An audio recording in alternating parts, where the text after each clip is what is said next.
I wanted to also let people know that I am working on developing a very small working group that I'll send an email out about in the next couple days to help us work through the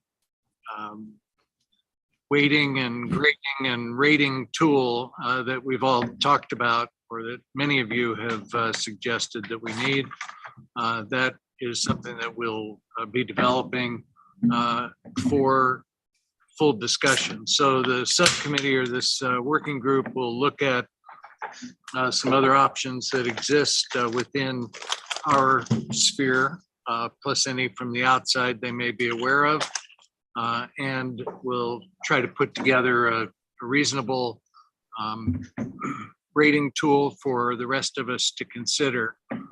And I'll be tasking them with coming up with a report for our October meeting. And the desire would be that the committee could then discuss it and develop that tool that individuals, excuse me, individuals would be able to utilize, individuals here on the committee as they develop kind of their own ideas about what the named projects priorities will be. So without further ado, I think we'll go ahead and launch into the rest of the agenda, starting with our meeting summary. If anyone has comments about the meeting summary, you may be recognized now.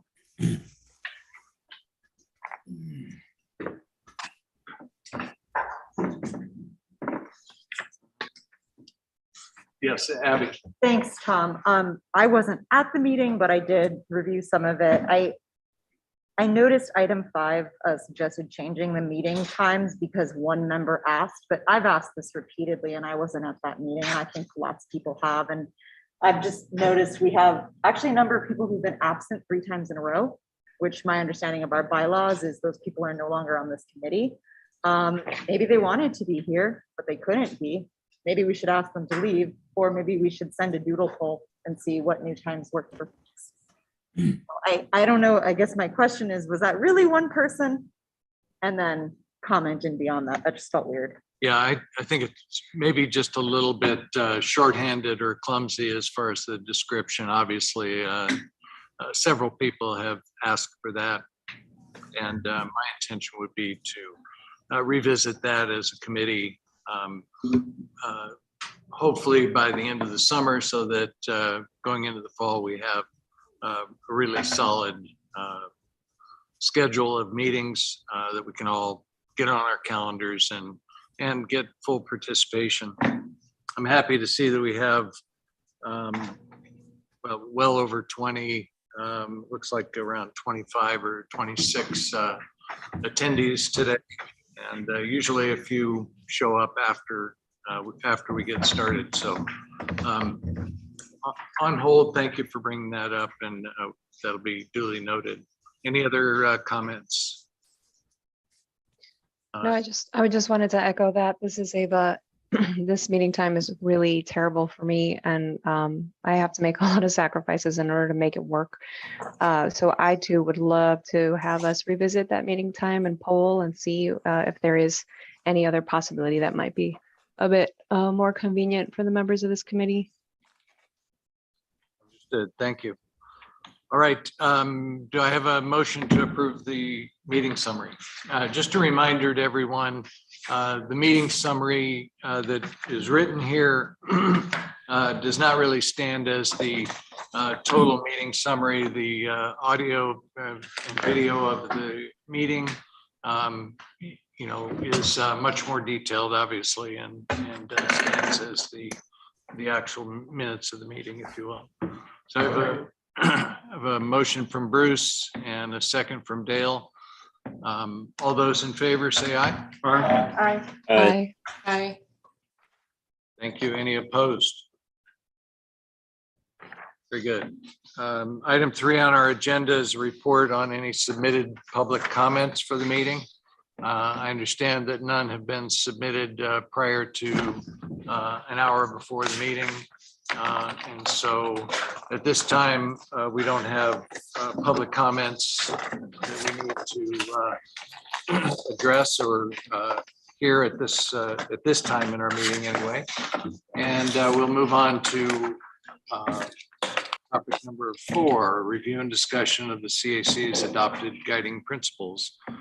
So we'll continue talking about this, as I said before. Paki and I have worked out perhaps an appropriate way for us to logically go through this process. There'll be plenty of time for additional input as well as modifications of some of the work that's happened before. As you recall, I sent out an email that included several of the items that I had captured at least, and staff as well, of questions and or issues that we did not finalize or even in some cases have much discussion about at our last meeting. So we'll attempt to provide time for those today.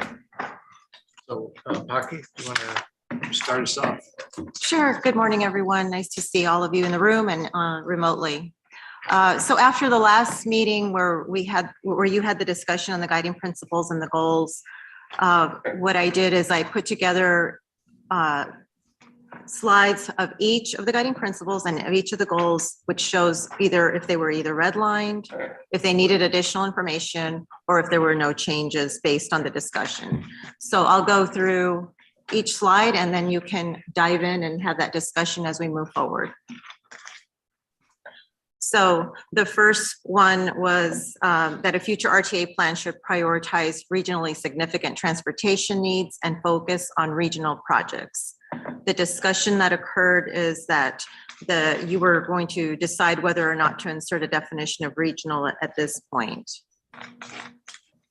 Right. I think when we started talking about regional, we had perhaps a few comments about it, but didn't really get into full definition of the term.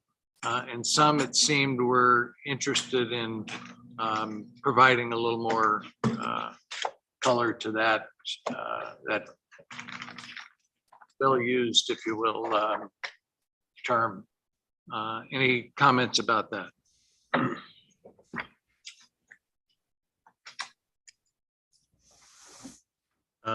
Yeah, I see Amanda. Go ahead. Moss, sorry. Yeah, no worries. Thanks, Tom. I was noodling on this and trying to think of a way to kind of cleverly address that definition discussion we were having, while trying to also keep it, broad enough for these purposes. And something like the wording I came up with was improve the performance of the regional network and prioritize regionally significant transportation needs or goals. So then it's like less about what does a regional project look like and more focusing on how does this investment, this project, whatever, improve that performance of the network and, address the significant transportation needs pressing. So give that back to us again, but it's kind of a compound sentence that you stated there, maybe the first part of it, first clause. So the first part is improve the performance of the regional network. Okay. And the second part. And prioritize regionally significant transportation needs or goals. I'm not sure about needs or goals. It's what's there already up to needs. Okay.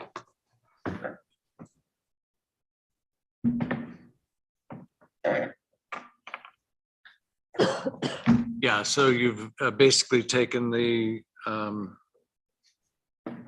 this one and changed it into the second half and talked about improving the performance of the regional network as the lead-in.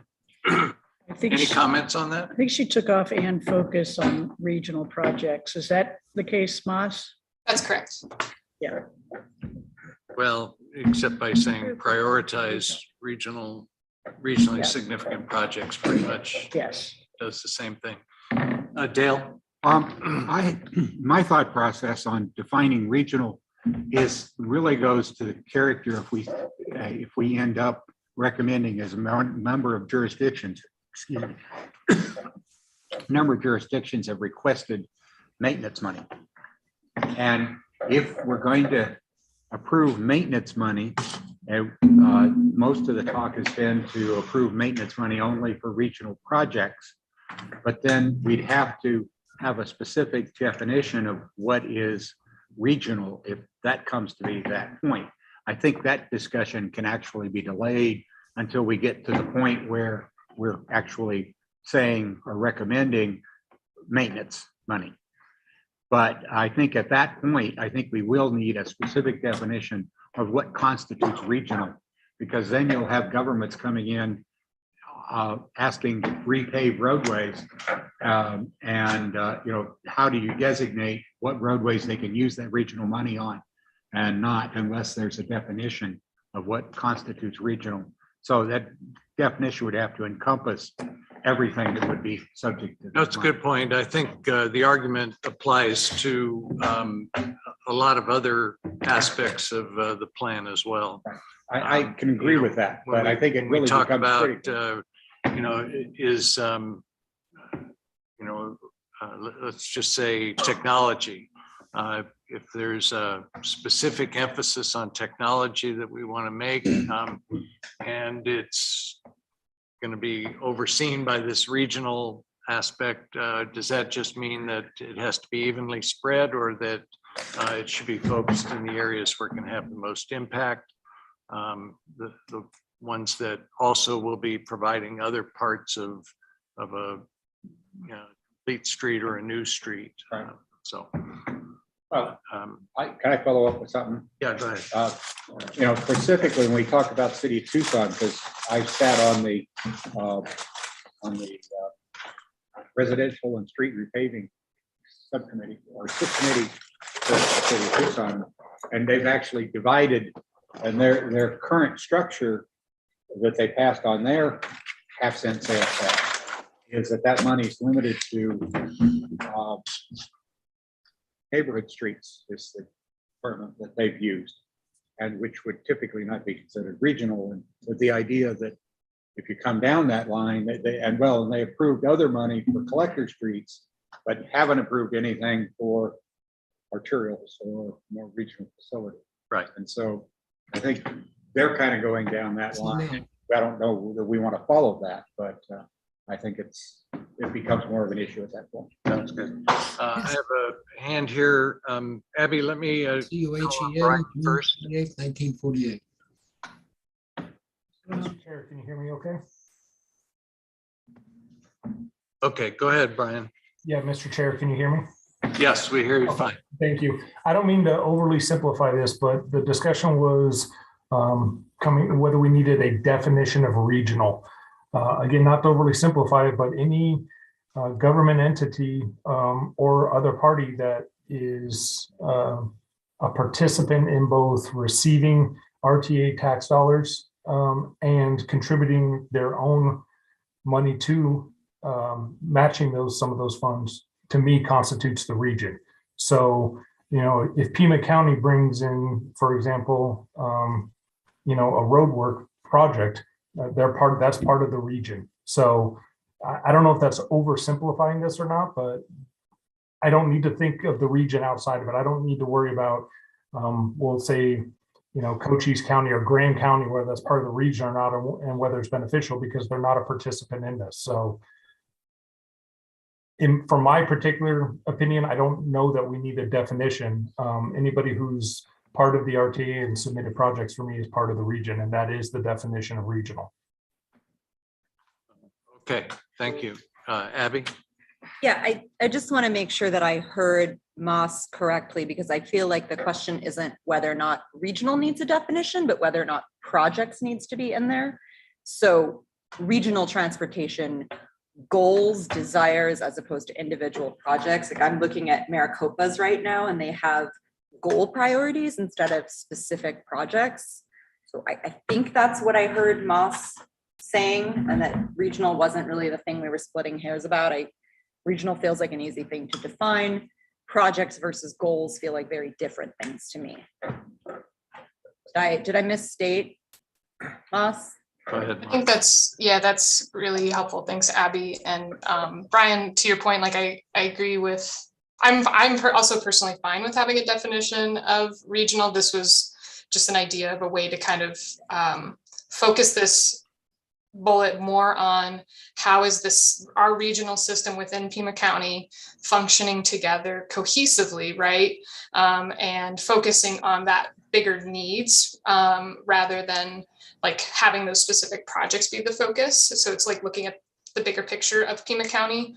And then I think, Brian, I think the only thing I would like add to your point is that we do want to have some definition of what regional means, as far as, we don't want to have, I think what Dale brought up, like neighborhood streets that are connecting to a neighborhood street, which really aren't intended for regional or necessary for regional connection or anything like that, to get lumped into it. And so I think that would be the only caveat that I would add.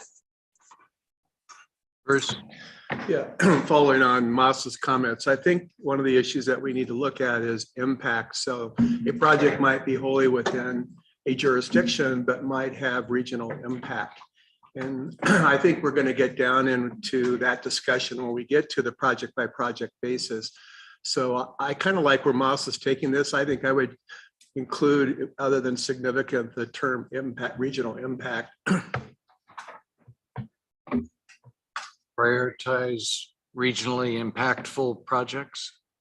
Or projects with regional significance or something like that. or But I just think impact. as we sort through the projects, we need to keep in mind, are they wholly for that jurisdiction, or do they really improve the network and create connectivity and those kinds of things? Yeah, that's what I like about the beginning of Moss's.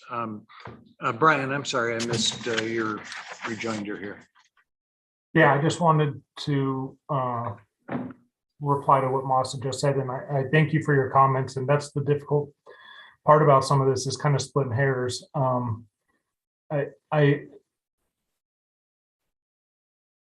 guess my point is I agree to the regionally significant for me does that. I mean, some of these projects we may come to find do impact one jurisdiction though, but they are still regionally significant connectors. I think of Tangerine in the first one. I mean, the only part of that that's been done was largely completed in just one jurisdiction, but then it's going to spill over into Marina for the next one. So those are that interconnectivity and some of the off ramps that have been presented, or the interchange connection points for this next plan. Those may happen in one jurisdiction, but they still have regionally significant value to them. So I want to restate, I appreciate where we're trying to go with this. My personal feeling is I think the justification is there for us to be able to at least look at these projects. I do believe that we are going to find some differences amongst members of the group when we identify or get into some of these specific projects. And I think that's a good place to debate the merits of that. But I'm cautious to try to manufacture any definitions before we get into them to try to meet an end goal. In other words, I'd like to leave it vague enough so that we could have just a good, honest debate and discussion regarding these projects as we get into them. And then the group can score and grade those, as a group and bring forward suggestions. Great, thank you. Okay, let's break this down. We heard a suggestion that the word significant in Moss's proposal should perhaps be changed to impactful. Does that make sense? Do you agree with that? That you heard that like I did? Okay. Let me get a show of hands for those who are in favor of that change. I would say it differently, but significant impact, yeah, I do agree with that. So leave both words in. Well, I was going to wait till, I agree with the concept. I was going to wait till we have, I think we're getting close to having Moss's and adding projects that have a regional impact or something like that. Just wordsmithing now, but yes. The one thing I did want to say is I said regional needs versus projects. And I think that also kind of getting to Brian's point, you know, that we also have, right, like other regional goals. And I think that keeping that broad rather than specific to projects, especially since we kind of have categorical elements that are coming into play, that keeping it at either like needs or goals could just kind of help us zoom back from the roadway projects specifically that have been sent. Okay, good clarification. Let's try that again. Okay, everyone, put your hands back down on line, please. Proposal is, I'm going to take the whole thing from Moss at this point. And what I have is a future RTA plan should improve the performance of the regional network and prioritize regionally significant needs and or goals. What happened to impactful? Or I would say, how about improve the performance of the regional network and prioritize transportation needs? Is that what you said, Moss? And then and projects that have regional impact. Prioritize projects that have regional impact. Something like that. I think that works. Do we need to have the projects in there? Because assumingly, or I would presume that categorical and projects, named projects would all be considered under the same bullet. So we could just say, what are the needs of that? And then not have to worry about whether we're talking about categorical or projects or anything like that. Yeah, whether you're talking about named projects or those projects which are embedded in one of the buckets. Bruce? Yeah, I would just still advocate putting projects in addition to needs. I think that's going to be a big part of what we have to do, is to make some judgments about projects. And I think it needs to be upfront that they're going to be regional in nature. Okay. So I understand we're trying to accomplish goals and broad needs, but a big part of this, whether they be road projects or other kinds of projects, we're going to have to make those kinds of priorities and decisions. And I think it's important to guide those with this regional perspective. you want to read yours second part again? Okay, I'll try, because I agree, Bruce, that projects, we're not saying named projects, we're not saying road projects, they're all projects, even if it's just a new, transit line or a sidewalk or whatever. I'm gonna have to read it to myself first. If I may. Go ahead. Ed. I raised adding goals before, and I feel like I've been harping on this at every meeting, but I feel like goals are more of our future goals and needs are what we view right now. And so I would like to put goals in there if it doesn't make it too unwieldy. So regionally impactful transportation needs and goals. We're looking at a 20-year plan. We got holes in the roads now, but we've got climate change doing God knows what in 20 years. But I'll stand down. Promises, promises.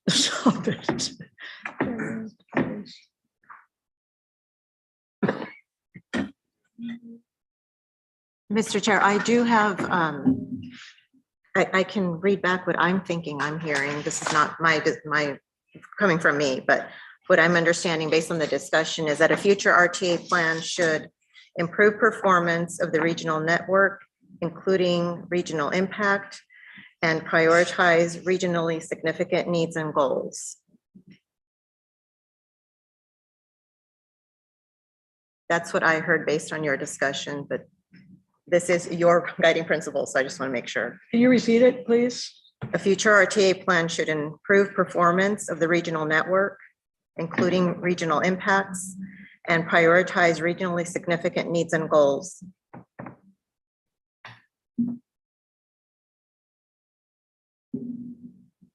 Well, it feels, that sounds a little funny because we're talking about projects that have regional impact. So impacts. So instead of that clause, which I would agree seems that it's stuck in the wrong place, maybe. Instead of having the part that says including Regional impact. yeah, that we put that into the second part, which is and prioritize regionally significant and impactful needs and goals. I'm sorry, I think it's regionally significant and impactful projects. And I think it's focusing on transportation needs and goals. Sounds good. Is that For me, okay? Sorry, y'all, this is what I do for a living. I'm sorry to interrupt. Is it possible to activate the chat box so that we could be popping some of this language into the chat box as we're trying to discuss it? I don't know if it's possible to activate the chat box at this point. no, it's apparently not. We are not Okay. able to do that at this time, but thank you for asking that. Yeah, I think for future usage, it would be really handy to have that chat box activated. Just for general information, we typically do not have the chat box available because the public is not able to see the chat. And because it's an open meeting, it needs to be an open discussion. It would require rereading every single. We could just take the chat box, you can generate a kind of like a report that comes out of the chat box and you can post it in the same place that the recording is posted. Yeah, no, we're aware of that. My understanding is that during the meeting. Yeah, well, we are reading back the verbiage. It's just that it's a lot harder to be working with it, or it could be on the screen. We could have somebody doing a screen share with a working draft as we're going about it. Yeah. Yeah, no, thank you. We'll look into that as we're moving forward here. Thanks so much. Thank you, Ava. We have for now for voting what was just read by about 3 people, all inserting their points. And I wrote it down and emailed it to the 2 of you and to Coffee right now, so we actually have it in writing. You want to read If it you to want me us to one read more what I time? wrote, and I'm This open is to what change this. we're going to be raising hands about. Okay, so this is what I've got. Tell me if I missed something. A future RTA plan should improve the regional network, prioritize regionally impactful projects, and focus on regional needs and goals. Great. Anything? Okay. All right, we've heard it. All those in favor, raise your hand in person or online.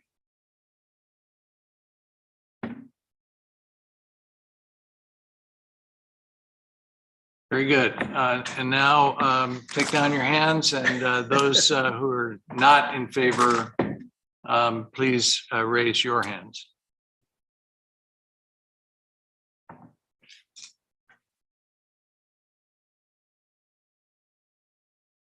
All right.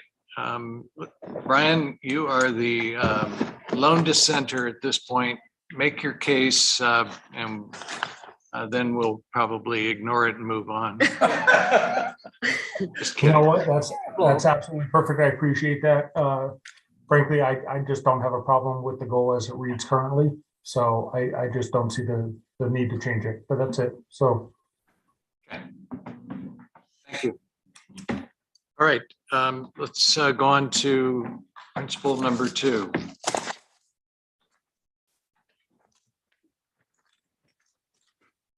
Yeah, there are 6, so we're getting through to 2 as soon as this moves.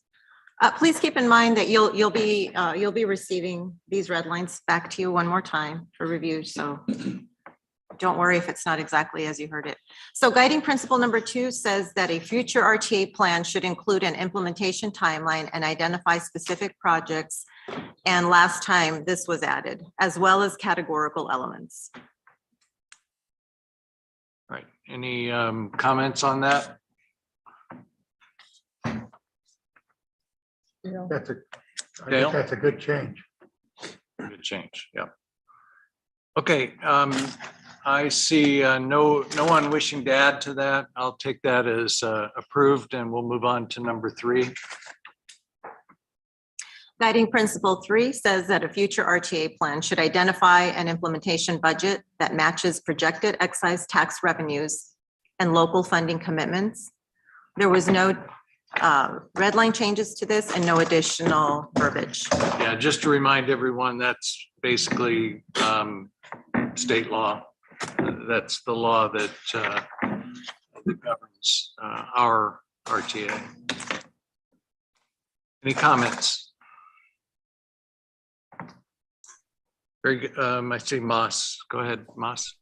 The only thing I thought about adding to this, given some of the other, given, you know, the previous bullet, was to add at the end after funding commitments, this statement, and outline spending by categorical elements and name projects. So to make it clear, it's not just like here's, you know, the lump sum dollar amount that, you know, we expect to fund, but then also that the plan will outline how those dollars are then broken out across the categorical elements and then the named projects as well. So the full reading that I am proposing is identify an implementation budget that matches projected excise tax revenues and local funding commitments, and outline spending by categorical elements and named projects. Okay, kind of similar to number 2, where we had added to our timeline and identifying specific projects as well as categorical elements. Exactly, yeah. All right. Any comments on that? See all heads shaking in the room. Anyone online want to weigh in on that or suggest something different? All right, let's, would you read it back one more time, Moss? And then I'd like to get a show of hands after that. Yep, it's identify an implementation budget that matches projected excise tax revenues and local funding commitments, and outline spending by categorical elements and named projects. All right, thank you. Let me go this way. Does anyone object to this change? Please raise your hand.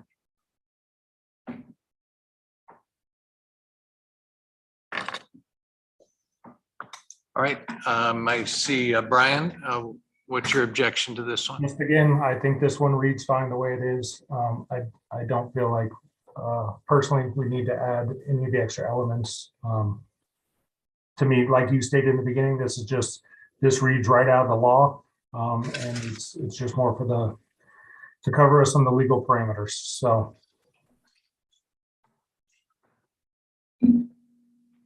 Okay, thank you. I see near unanimous approval of this. Let us move on then to number 4. Guiding principle number 4 is a future RTA plan must enhance safety and the regional transportation system's overall efficiency for all residents to enhance mobility, accessibility, economic vitality, livability, and sustainability in the region. And then the additional verbiage was, we will decide whether these changes adequately address the expressed concern about enhancing equity. And the red lines are there for you to see. So what was added was safety for all residents, enhancing, and livability. Bruce. Yeah, I just would suggest we could address the equity issue by just saying, after overall, say equity and efficiency for all residents. And where would you put? Regional transportation systems overall equity and efficiency for all residents. And we've addressed the equity issue. Okay. Justine. Yeah, hi, thank you. Just a super nitpicky thing, or actually kind of maybe just curiosity.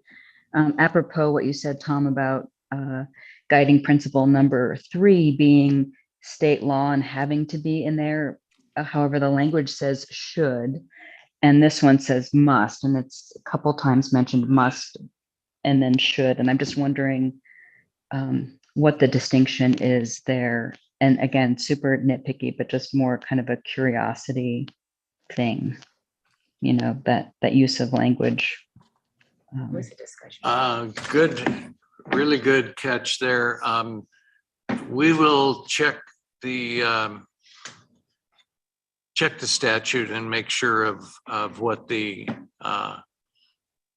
of which word that should be. And when we send the red lines out, we'll either include a note or you'll see that we have either changed it or left the same, but rest assured we'll check and make sure. And I think the same for essentially all of these items. Yeah, Mr. Chair, I just wanted to add, Justine, when the CAC first looked at these guiding principles, there was a discussion about which statements had must and should. And so we will be able to provide that for you. At the moment, I can't remember what the decision was, but it had to do with legalese. So thank you All for right, pointing great. that out. Thank you. Thank you. All right. Ava first and then Kevin, you're in the audience. Yeah, I just wanted to say something about equity. You know, the word equity really, it's not to be confused with the word equality. Equity actually points to the fact that certain groups have been underserved historically by us, and we're trying to take into account that historic context to make sure that we're not putting an undue burden on these groups, and that we're actually trying to intentionally make sure that they're getting served, right? So I think that equity for all residents is not, it can't exactly work that way, because some residents have been getting better service than others. You see what I mean? Equity is about really making sure that parts of our community that have been traditionally disinvested are receiving special consideration to make up for historic disinvestments. If that were your sole criteria for evaluating a project, let's say, or for choosing the last two, between the last two projects, would you though not still be able to say that by not choosing the one from the area that has traditionally been well served would still meet the goals here? In other words, not having a project based on equity may not change the fact that those residents are still ahead or have been treated fairly. Right. I mean, I think that, you know, when it comes down to choosing projects, well, you know, we have X number of projects, and when we analyze them and see who they're serving and who they're leaving out, then, you know, that will be part of what's weighted and what kind of gets through and floats to the top as priority projects. So, you know, not serving an area might not necessarily restore equity if it doesn't mean that we are serving another area. Right. That's my point. Yes. And I don't think that we lose that ability by making by removing for all residents. No, I don't think we should remove for all residents, but I think that when we try to wordsmith this to just put equity before all residents, right, to equitably serve all residents, you know, there is a little bit of an obfuscation of what the term equity really means.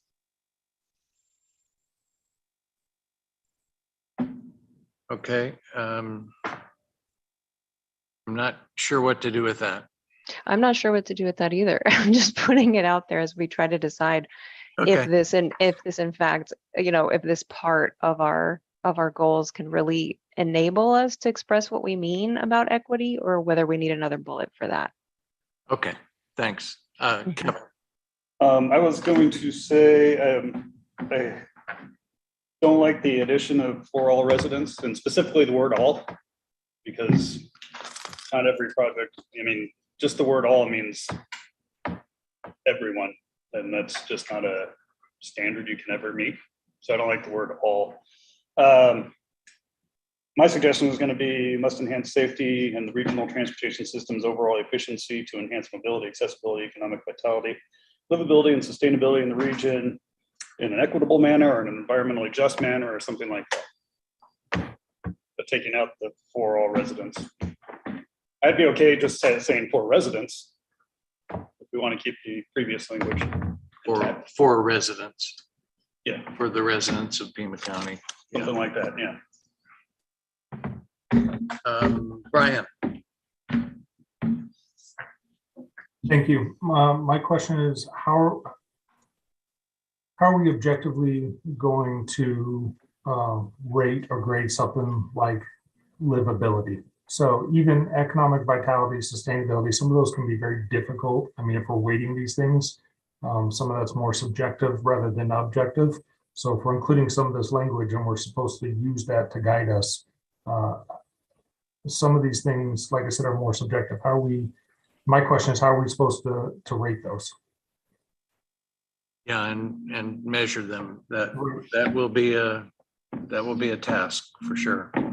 So in that, while I completely appreciate this guiding principle and what it is we're going after, the addition of livability, I don't know how much control we have over that based on the definition that was shared at a previous meeting. I think accessibility covers some of that as well, but some of these things I think are out of our control as far as just the committee goes. Okay. I can pop in with a comment reply to that because I did some research about that. If it's helpful, or I can hold it. Yeah, hold it just for a second. Rachel. Thank you.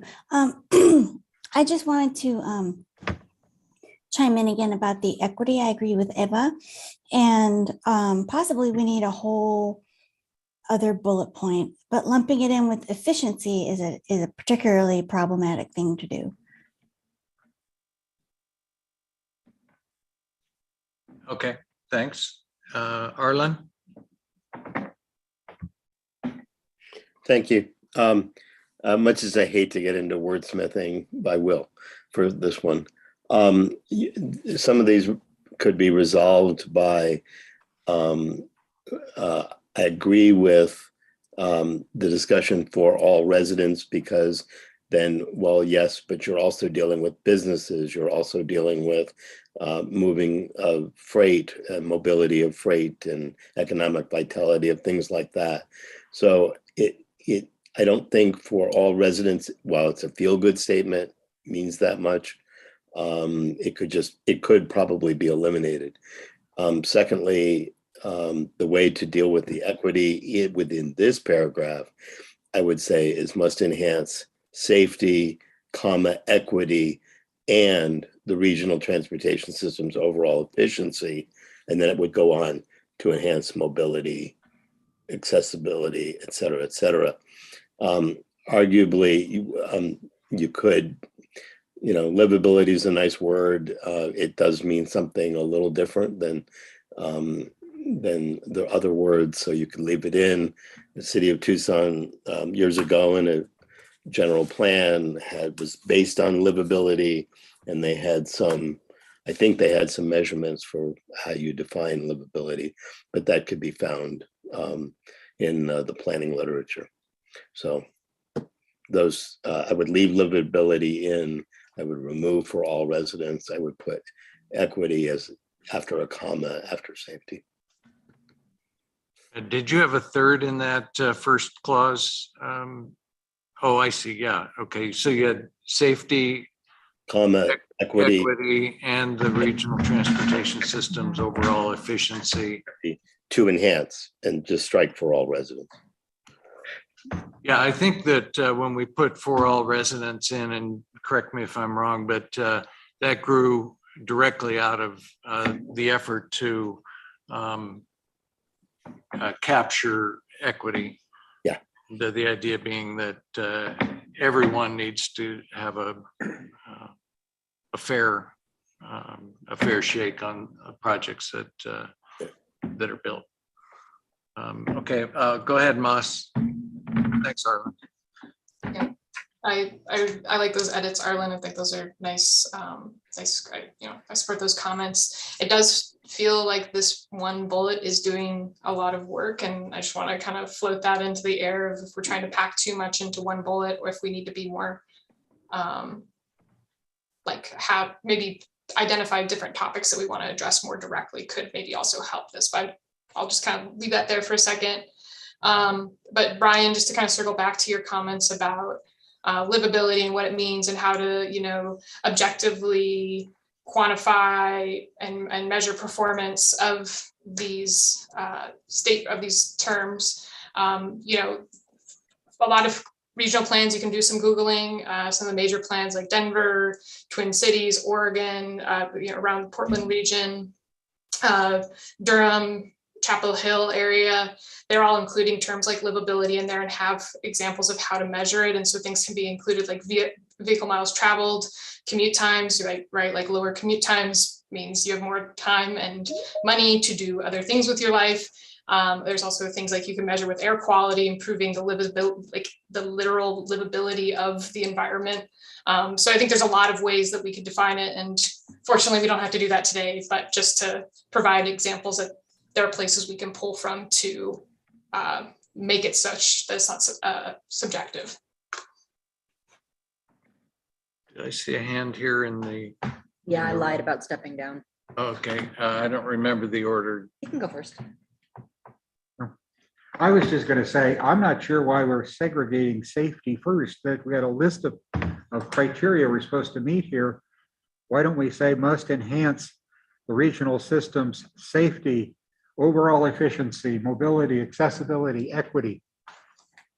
And so, because to a certain extent, we're excluding safety as a separate category. And it's really, I think, one of the requirements.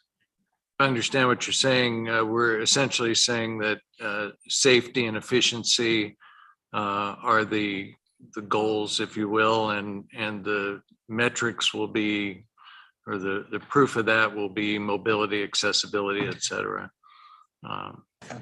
So, yeah, we have to say, is that what we mean? Bruce? Do you have anything? Abby, go ahead.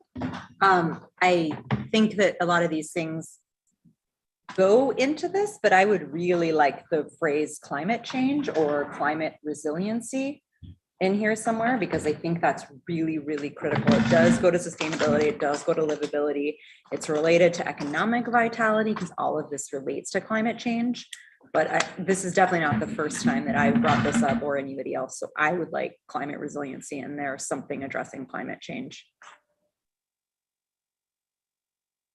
Okay, Ava. Yes, I wanted to mention that I do believe that safety should be almost in its own kind of first space there, because there will be times when efficiency will have to be sacrificed in order for safety to take the main priority.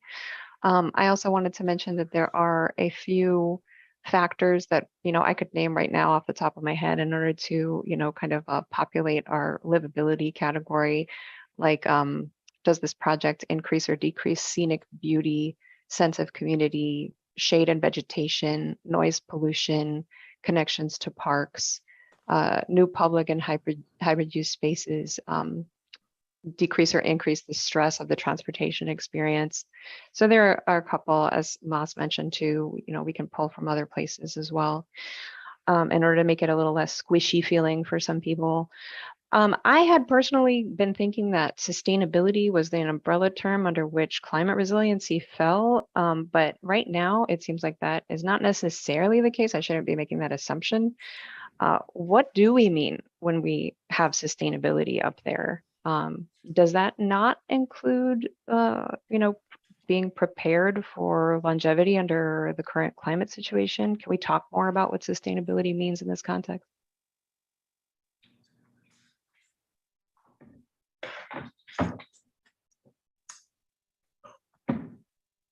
Good question. I see Justine and then Patricia. Hi, yeah, thank you. I feel really bad for guiding principle number 4. It is having to, it is carrying a lot of weight. And I wonder if, kind of to Eva's point and other points being made, maybe each of these things kind of needs to stand alone and, be given an opportunity to kind of create some additional thoughts around that and kind of define what that is a little bit more rather than kind of just cramming them all into one. I like what everybody is saying here about each of these elements, and maybe they need to be their own bullet points so that we can elaborate a little more clearly on what those each mean. Yeah, I would be concerned about diluting these by giving each of them their own, but I do think it's possible that we could do a little bit better by grouping like-minded issues together, perhaps. Let's hear from Patricia. Yeah, thank you. I was gonna add this at the end when we'd covered these statements, but now hearing my colleagues bring it up, I was going to propose adding an additional statement that does address the climate change issue as it's come up in, I think, every single one of our meetings. And, transportation decisions really wield a lot of power and impact. So I can take a crack at a statement language and then folks can add or delete or whatever if that's helpful. But I was going to propose that as well. So do you have it prepared? Yeah. Okay, go ahead. So should or must, I don't know, I would say must, must address the impacts of climate change on our region and enhance the region's environmental sustainability and resilience, as well as quality of air, water, and wildlife habitat. Okay, one more time. Slower. Sorry. If only I had the chat. Address the impacts of climate change on our region and enhance the region's environmental sustainability and resilience, as well as improve quality of air, water, and wildlife habitat. Bruce. To this point, I would suggest we might pull this into 3 pieces. The first piece would say must enhance the efficiency and equity of the regional transportation system. The second would say must enhance mobility, accessibility, economic vitality. And the third would be the last one that was just suggested. I think that gives each of these different clusters their due without getting into specifics of each one, which I think should be defined as you start putting the weighting tool together and embed those things into the weighting tool. That's a good point. Do we feel that the livability panoply of conditions is handled by Justine's statement just now? I would think that I like the second one, mobility, accessibility, economic vitality are sort of similar kinds of things. And then you would have sustainability, climate change, and the environment in the third one. So. All right. Yeah, again, where's livability in that? Is that embedded in that third one? Yes. Yeah, that's what I'd say too. Okay. Kevin, did you have a comment? First of all, yeah, I was going to go back and what Abby had mentioned, like the sustainability, that covers a whole big range of things. But I mean, obviously, economic vitality is part of that. The social equity is part of that. The environmental resiliency, everything else, climate change, all kind of falls under that larger one. All that being said, I think with the specifically what Bruce just mentioned, it seems like we're kind of grouping together and that works. Yeah, sustainability is just, it's a big word. Yeah, great point. It's a big word. Go ahead, Carolyn, and then Moss. Yeah, sorry, Bruce, I wasn't sure. I had put it into 2 bullets. I'm not sure what you meant by the third one. The second one was a lot like Justine's, although mine was a little shorter, but I didn't write all of hers down. But the first one I just had must enhance safety for all residents through all modes and provide mobility, accessibility, and economic vitality. And then I had, which, like I said, I think hers is probably better, but I just had must address impacts of climate change, address impacts of climate change and enhance sustainability and livability for the region. Yeah, I think Bruce is simply where you have "and" in the first sentence, put a period. Put another one. You put a Okay. Period, yeah. Okay, whichever. But Bruce. So what I was trying to do is to put efficiency and equity as a bullet unto itself as being top priorities. And then the second one is to go into the issues of mobility, accessibility, economic vitality, because I think those are interrelated kinds of things, at least in my mind. And then the last one is grouping the sort of climate change, sustainability, livability as another cluster, so that you get the sense of what they're about without having to sort through 8 or 10 or 12 different values. Okay. Sorry, Moss, I see Justine's wanting to follow up. Let's hit her first and then you. Oh, just a real quick for the record, Carolyn, I just wanted to say, I didn't actually offer any language, but that was Patricia, I think, just for the record. Okay, yeah, that's what I thought, but I thought Tom sorry, said. Patricia, why didn't you speak up when I disparaged you and called you Justine? Yep, sorry, I was just following up on Tom's. Okay, Thank you both. yeah. Okay, Moss. I want to just say I really like the wording that Patricia proposed with climate change, and I think what I heard from Bruce is like the clustering, but then just maybe just like let's make separate bullets, because I think what everybody's been saying is like let's take maybe this was Justine, I think, that said like it's doing a lot of lifting on this.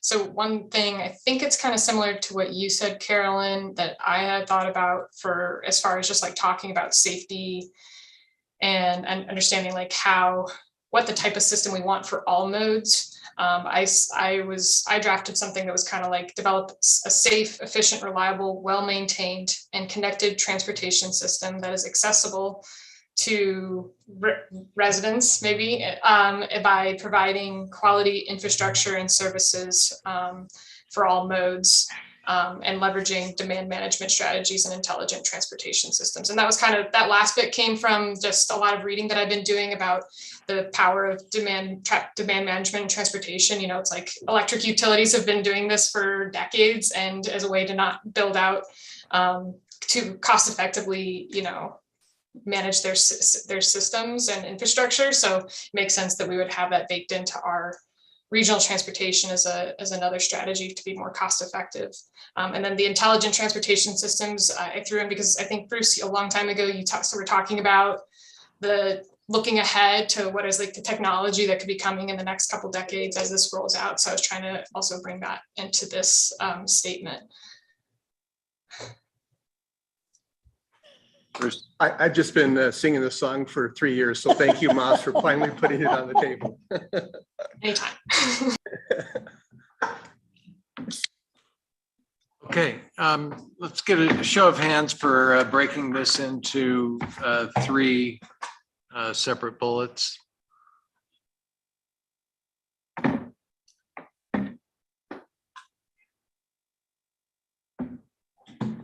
Okay. Vast majority are saying yes, and we have a couple of somewhat similar, I think, offerings here. I don't think this is the right spot for the wordsmithing beyond this, but we will let Pocky take care of this. Thank you. Bang. Yeah. All right. Tom, could I offer a suggestion on that? I wonder if it makes sense to, for the, like, we could noodle in more specifically for this, like our homework for this next meeting could be, what are the 3 statements that we want, and then submit that to you. And then we could like present them on the screen similarly to this, and then have a more, maybe an easier discussion as far as like, what did you say? And, you know, being able to read that. I just wanted to offer that as an idea. Yeah, no, I would anticipate that's what will likely happen, but I would like to have all those suggestions that we've received, those at least 3 or 4, I guess, that have been fairly specific, to be emailed to Pocky. So those of you who did that, I guess, Patricia, Moss, Bruce, and who did I miss? Me, but And Carolyn. And anyone else who felt like they didn't get a chance to get their 2 cents worth in, please email those comments about these 3 guiding principles, 4A, 4B, and 4C. Okay. I'm sorry, could you email them to all of us? Could anyone that has a comment email them to all of us so we can all see what gets sent to Packy? Should be able to. We're not going to be debating those things. This is just information capturing what was said today.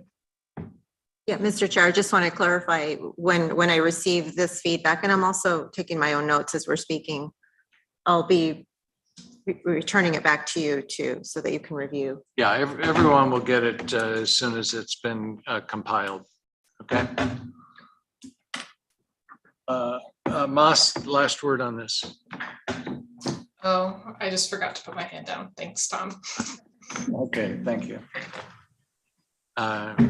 Rachel, did you have a follow-up or?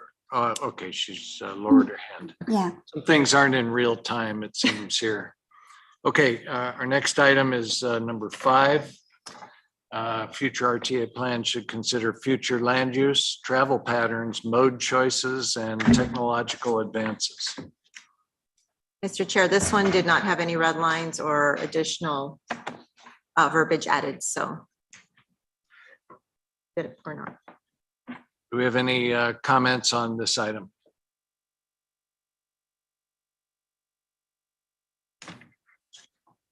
Very good. Thank you. We'll move on to the next guiding principle, number 6. Go ahead. The final guiding principle is a future RTA plan must spell out future maintenance funding commitments secured from each responsible jurisdiction in the taxing district prior to plan approval. There were no additional red lines or text added to this.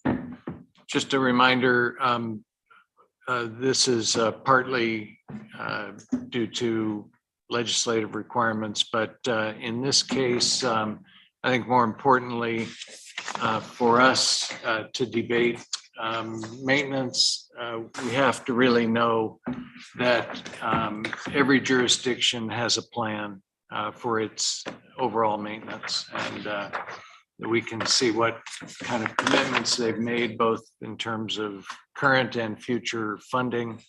And I think that's just something that we will have to have in order to get anywhere with that conversation about maintenance. So, Mas. The only thing I thought we might want to add for this point was for it to consider inflation. It's like very top of mind right now, given the state of things. And so I thought, and given the state of what's happening with RTA 1, with projects not coming in budget due to inflation and changes of construction costs, that including in here something like must spell out future maintenance funding commitments secured from each of the responsible jurisdictions, and as well as consider future inflation or something to that effect. Okay, I think I know what you're talking about, but to me, it's just adding words that are embedded in the word future. I'm not feeling this one, I guess. Dale? If I was going to add anything about inflation, I'd say inflation ought to be dealt with on the whole package, not just maintenance. Yeah. So if we're going to add inflation in here, and having seen the response, having lived through the last process, it may be a good idea to add in inflation, but that goes to the board. Yeah, And let me clarify that that'll be a board decision Yeah. for sure. And, How to handle both presenting this to the public as well as anticipating what future revenues will be and expressing that to the public. Okay, thanks for that. Sean? Yeah, question about this. Is this similar to almost a previous slide, or is it different that the language regarding funding and for the jurisdictions? Sean, are you referring to this guiding principle or this one? No, further back, I think kind of the It beginning. was the, Yeah, right here, this one. Oh, on the local funding commitments. Right. I don't know if those can be merged or you want to keep them separate. Okay, so read this again. So guiding principle number 3 states that a future RTA plan should identify an implementation budget that matches projected excise tax revenues and local funding commitments. Now go quickly to 6. And then guiding principle 6 says a future RTA plan must spell out future maintenance funding commitments secured from each responsible jurisdiction in the taxing district prior to plan approval. Almost. so I That was mean, a good thought. Sean, are you saying to do something like, pardon me? Combine the two. is what Yeah, it's- combine by saying an implementation budget for projects and maintenance. Yes, combine them into one. Yeah, that's what I thought. Okay, thank you. Welcome. Harlan? Yeah, you could combine them, but it's just the difference between capital and maintenance. And maintenance has always gotten short shrift in the past. So either way, just as long as the maintenance is in a separate clause in the same one, that's fine, or keep it separate. One or the other. Dale? The only thing I would say about combining them, and one is talking about the commitment of the RTA to what's going to be built, et cetera, for RTA funds. This, if I remember right, is talking about the jurisdiction's commitment to do maintenance. And so, I can see how they can be combined, but I don't think we should keep that distinction in there as which way the commitment is going. And I would agree with that, frankly. Okay. All right. Let's just see a show of hands. Who would like to see guiding principle 6 stay on its own in this position? Okay. I don't care. Yeah, I don't care is not a proper response. Bad curve. I'm sorry. Abstain. Madam Vice Chair, it's not a responsible. Not abstain. response. That goes with the majority, I think. Okay, yeah, the vast majority said we'll leave it where it is. But thanks for the comment, Sean. Good thinking too. One suggestion, should one of them get moved to be right next to the other one? So they're at least in some kind of a order of, because they are related. Staff, take a look at that. I don't really care.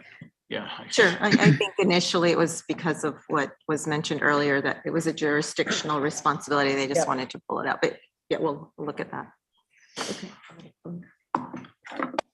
So the guiding principles are complete. or at least we're as far as we're going to get. I have a quick question, Tom. I'm sorry. This is Justine. Go I ahead. have all, it is another one of those goofy ones. I feel like I'm still orienting myself to what we're doing here. I'm starting to get the hang of it, but my question is, what is the RTA's sort of responsibility towards education? Like, I know that we're talking a lot about the sort of implementation of projects themselves and kind of the expansion of roadways and addressing different modalities. But what about, is there any space in this plan for like outreach and education as part of kind of the future of transportation in our community? I don't know if that makes sense.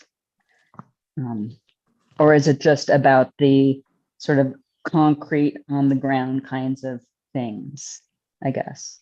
Well, I'll take a shot at that. The process for our work here, the RTA Next process, is based upon a citizen committee, which is us, developing a draft plan, which will then be taken to extensive community exposure and input, and then a process of reacting to those comments that are received in an effort by the board to put forward to the public a plan that is palatable and votable, if you will.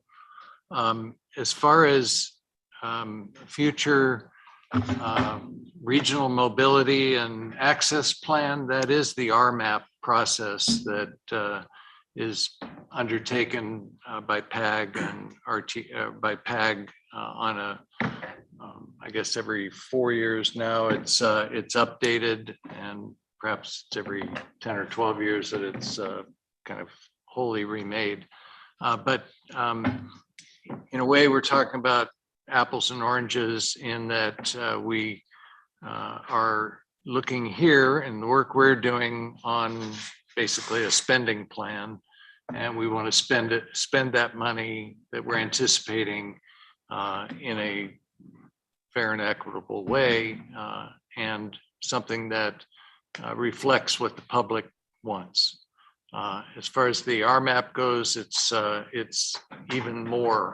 This is what you might call a subset of the RMAP, which we used to call the Regional Transportation Plan. But because of kind of the confusion with this regional spending plan, the RMAP moniker was chosen. I don't know if that kind of explained at least where I think the differences are in your question. I guess, yes, to some extent. I just am imagining sort of like the work of an organization like Living Streets Alliance, that there is this ethos towards kind of information as well. I mean, that is a part of that that engagement process. And I just wondered if there was room in kind of the work that we're doing for that. I mean, I know there will be a time when we go out with the with the plan to the public, and there is that moment, but just as a part of the plan. And maybe I'm just thinking differently. So you helped answer, and I will just continue to formulate what that thought is in my head. I appreciate it, Tom. Thank you. Okay, thank you. Bruce. Mr. Chairman, I think in this discussion, we've addressed two of the bigger issues that we've talked about in terms of regionalism and sorting through projects. And we've also, in these guiding principles, at least addressed the issue of confronting maintenance.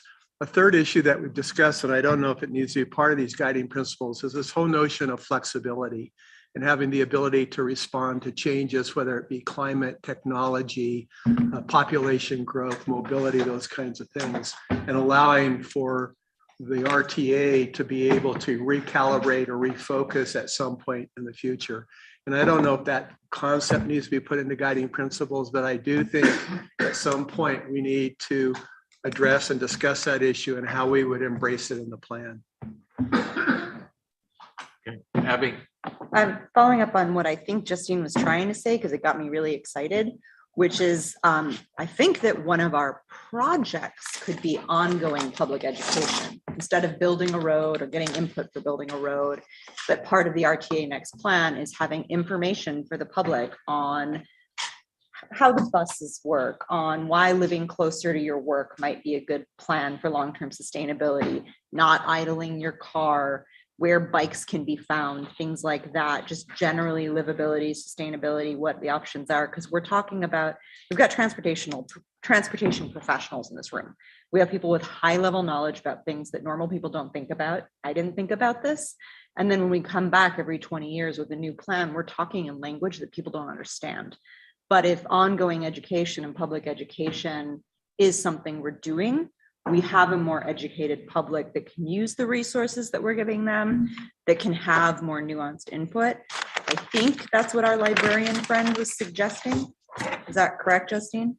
I think you're onto something. Yes, I'm just trying to, I guess also because of kind of the, where I'm coming from as a librarian and information professional, just kind of arming people, right? I mean, that is kind of creating an informed citizenry. So I just kind of am thinking about that as part of this plan. And I didn't know if we are limited to just like the supporting the physical things that are part of transportation, or if it can be kind of a greater sort of elevation of consciousness about the impacts of transportation. We're talking about equity and all of those sorts of things here in this space.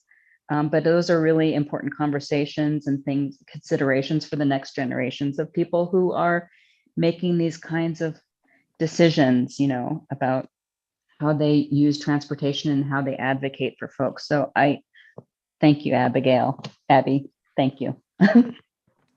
Very good. If I could suggest, this is something I think that will come up and we'll have ample opportunity to continue to discuss it.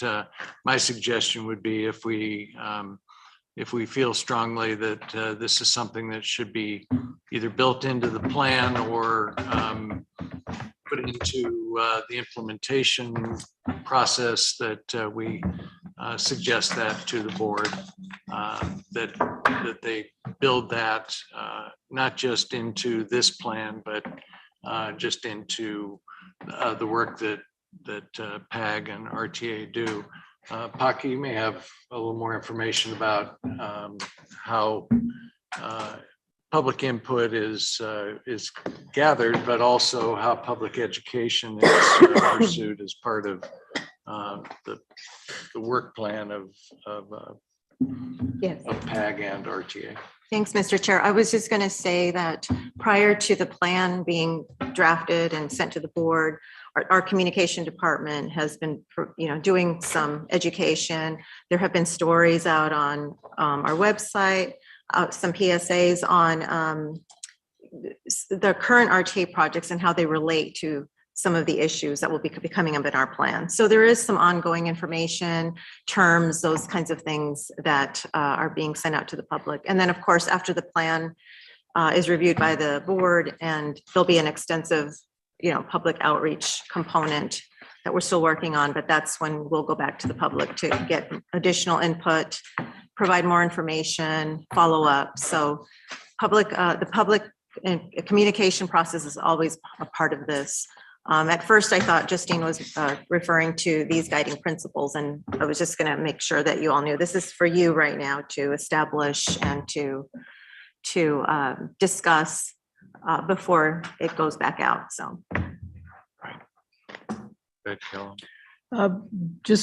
I agree with Tom that this is probably something we should suggest when we get to projects, because I think that's what you all were talking about. And I just wanted to say a place that could be expanded that we have in the current plan is under, I think it was economic vitality category of the Main Street program. So we do something like that for businesses now when streets are closed or being constructed and signage and all that. So that might be a good place to expand it for, maybe general education on the transit system or where the bikes are and things like that.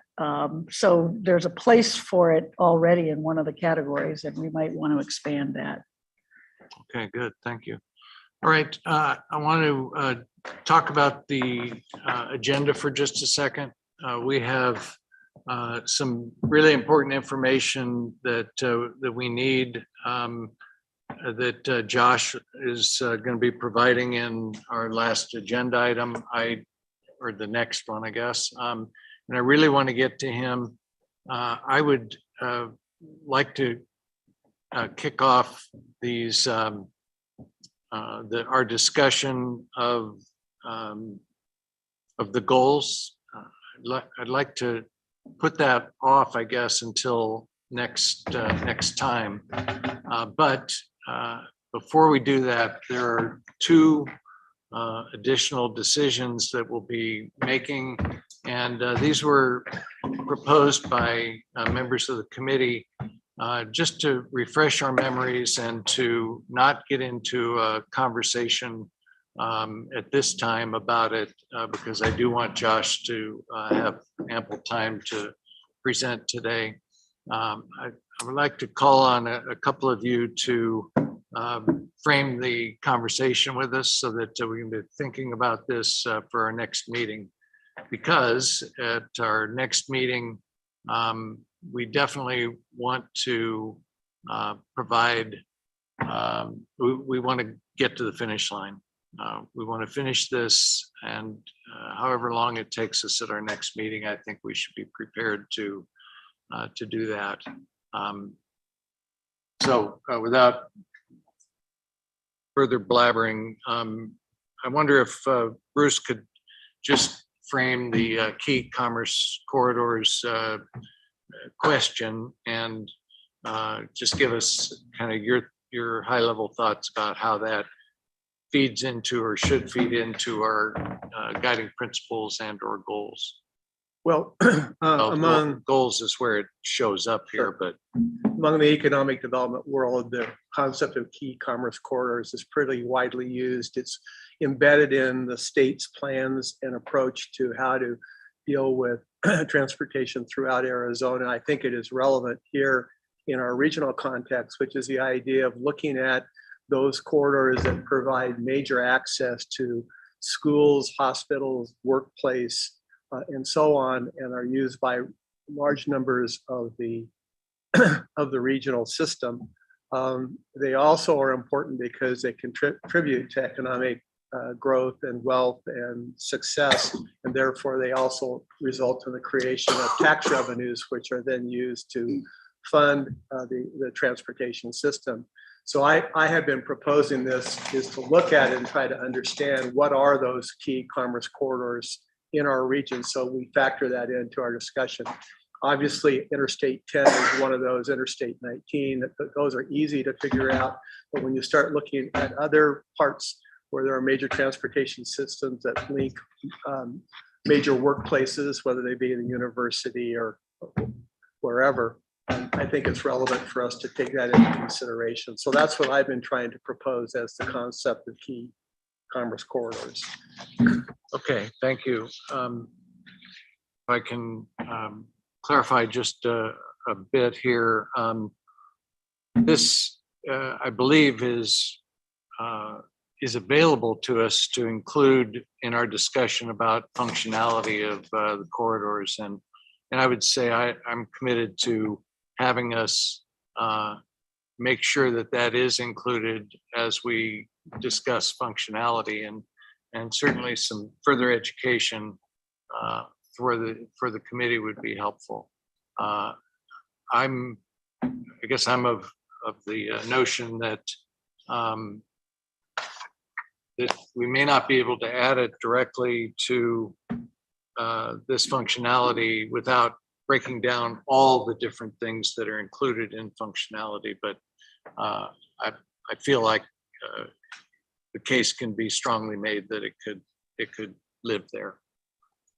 Mr. Chairman, I'd like to suggest that at some point it might be worth our while to just spend a few minutes looking at where are the major employment centers and where the projected growth of the community is, to understand how that impacts these decisions in the context of key commerce corridors. I understand what you're saying, and I do think the unit through functionality makes a great deal of sense, but I guess my concern was I don't know that we've had enough background information to really plot that out and understand what the dynamics of that economic system are and how that impacts transportation, but not the least of which is, for example, the impact of trade through the ports of entry in Nogales, which puts a lot of truck traffic onto our highway system and so on. And I just thought the committee would benefit from understanding that concept. Totally agree. Thanks for that input, and thanks for adding that, for emphasizing that as one of the items that is on our list of agenda items. So that is moving up the list, I guess. And then would also like to see. Well, by the way, is everybody still on? Why don't we have the cameras? Everything went well. No, No the one's on. screens. Our shut screens off, are- so we're nobody on can camera. see. There we go. Okay, Oh, okay. it just We just like looking at ourselves, I guess. So the next item that we were going to be talking about, and we'll, further flesh out at our next meeting, is whether to add a goal of enhancing health through active transportation. And I think it was Ava, but I'm not sure if one of you folks who had weighed in on this the last time would like to give us a high-level summary of this item so that people can be thinking about it for our next meeting. Yeah, I can say something to that effect. I had seen in other examples that I was looking at that contributing to health through active transportation choices was kind of a category that people were using to evaluate.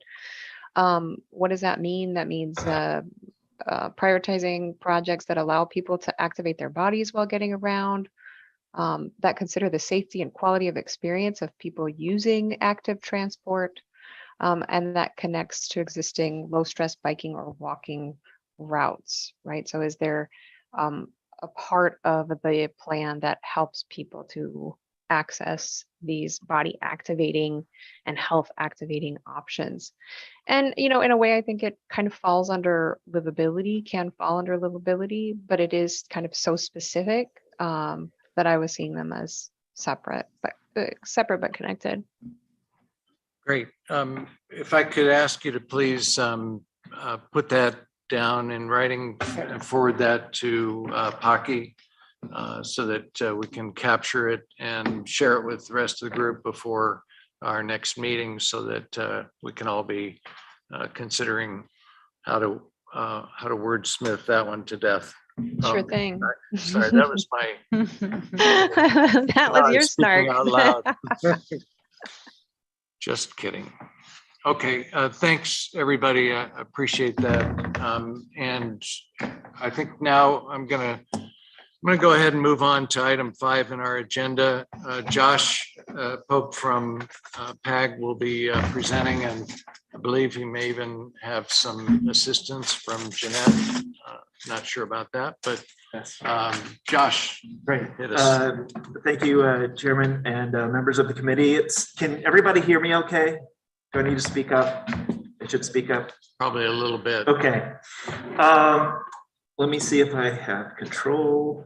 Looks like it. Okay.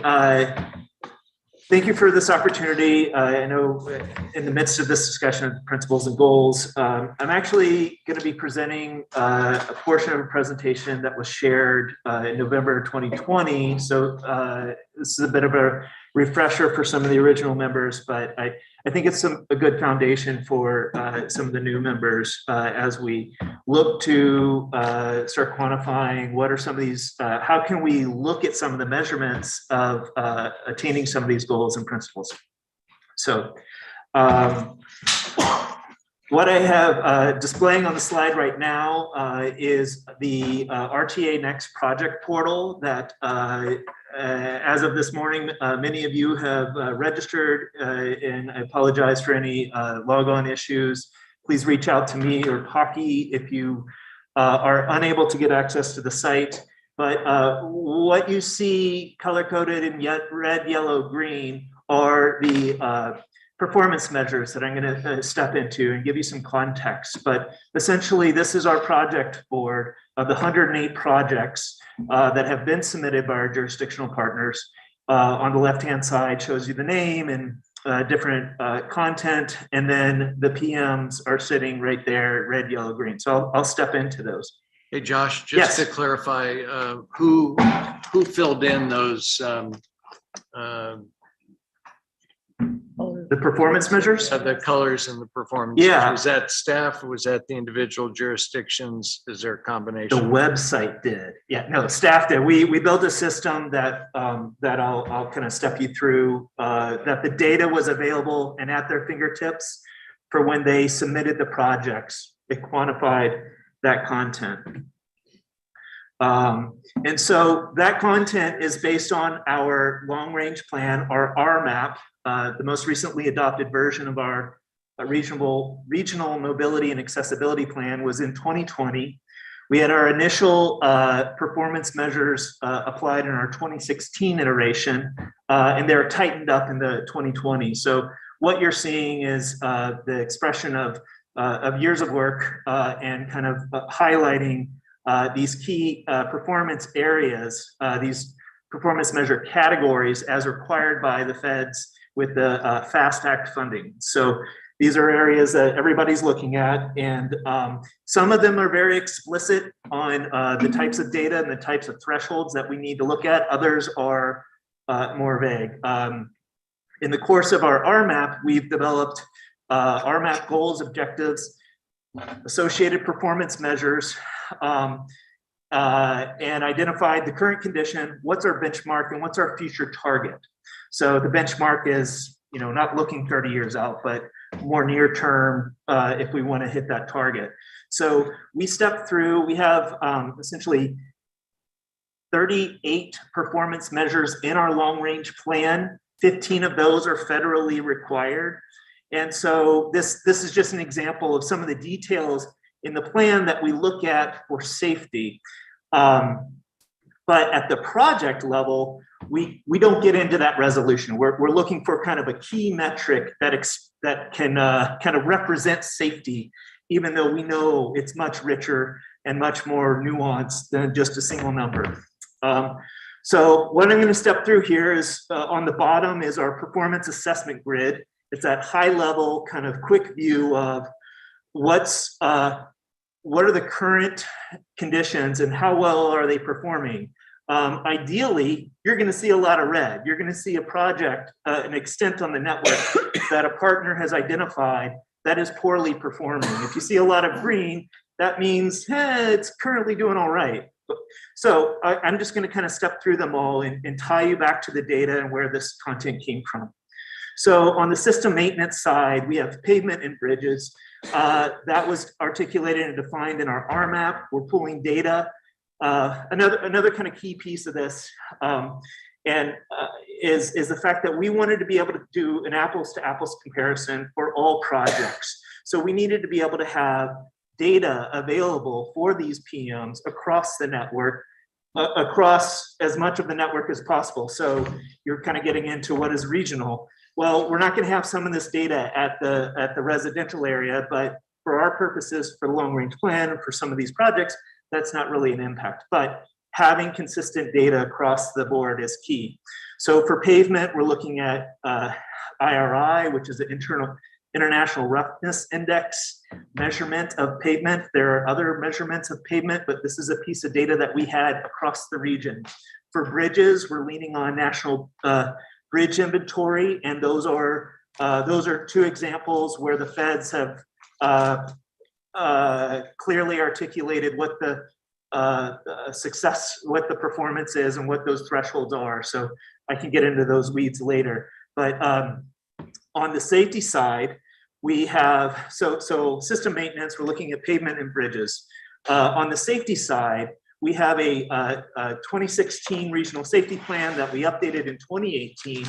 And in that plan, we developed safety performance functions. And this is a state-of-the-art metric incorporating predictive modeling with highway safety manual recommendation methodologies that basically breaks out your network into similar, like homogeneous sections. So we have 6 different safety performance functions, and they are literally a function.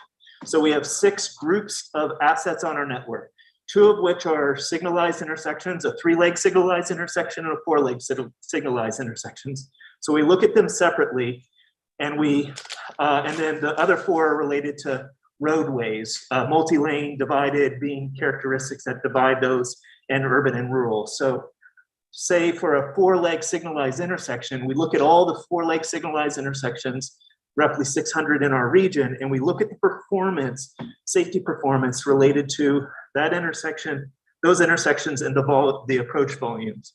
And then we draw a line through it, we have that function run through it, and then we see what is the expected performance of safety and where are it poorly performing, where are there more crashes than expected above that function, or where is it overperforming and it's better safety than expected.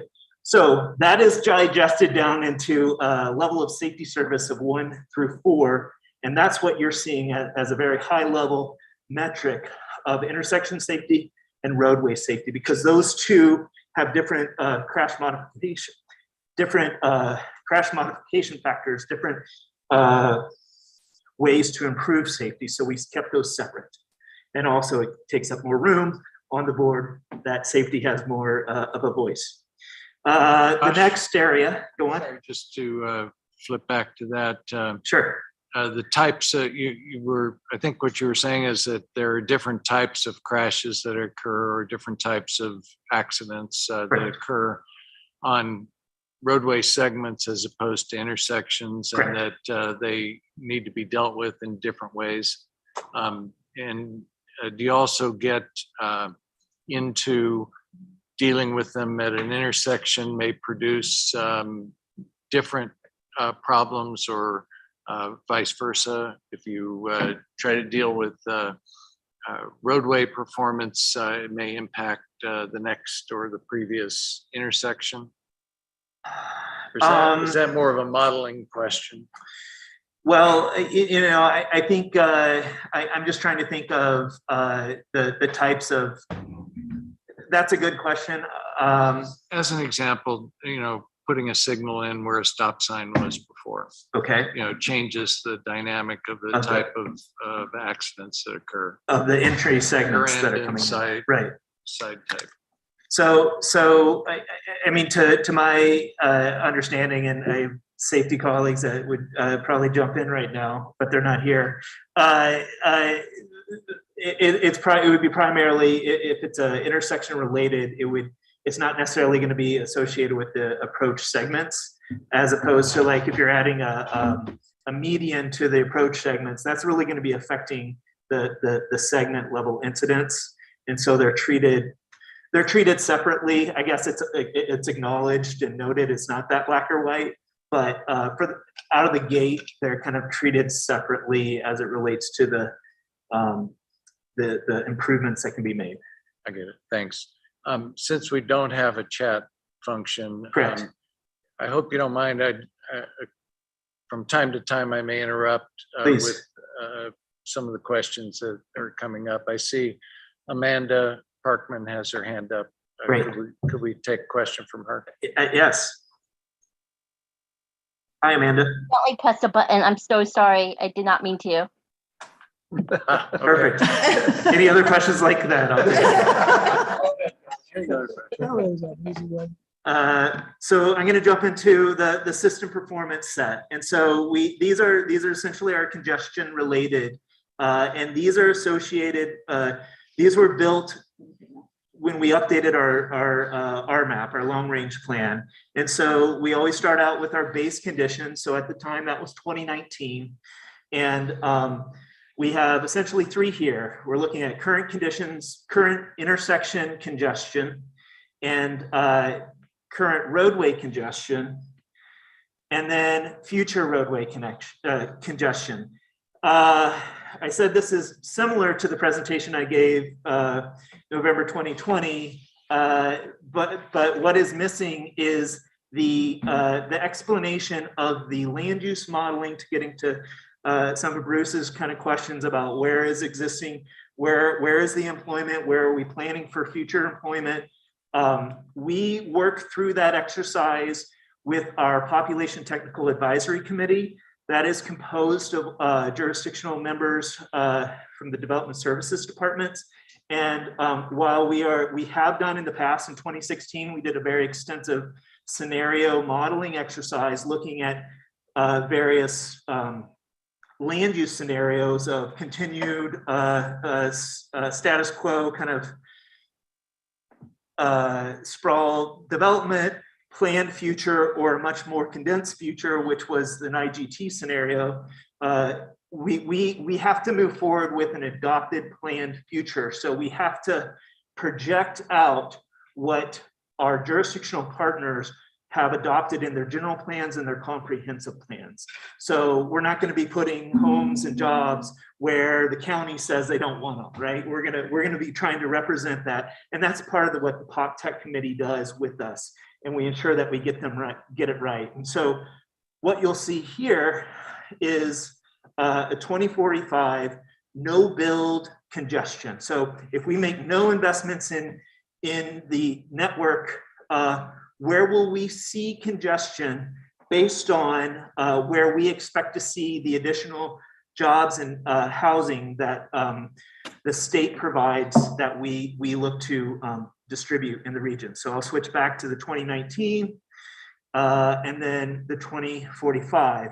And one thing to note is that we keep it modeled current congestion and modeled future congestion so that for you to see the rate of change, essentially, because we can go look and get observed congestion, and we calibrate our model with observed congestion and observed volumes, but we're presenting modeled current, modeled 2019, and modeled future, so that rate of change is what's kind of key there. Yes, question? To clarify, I think Yes. I understand this, that it's basically the same roadway with just a time difference.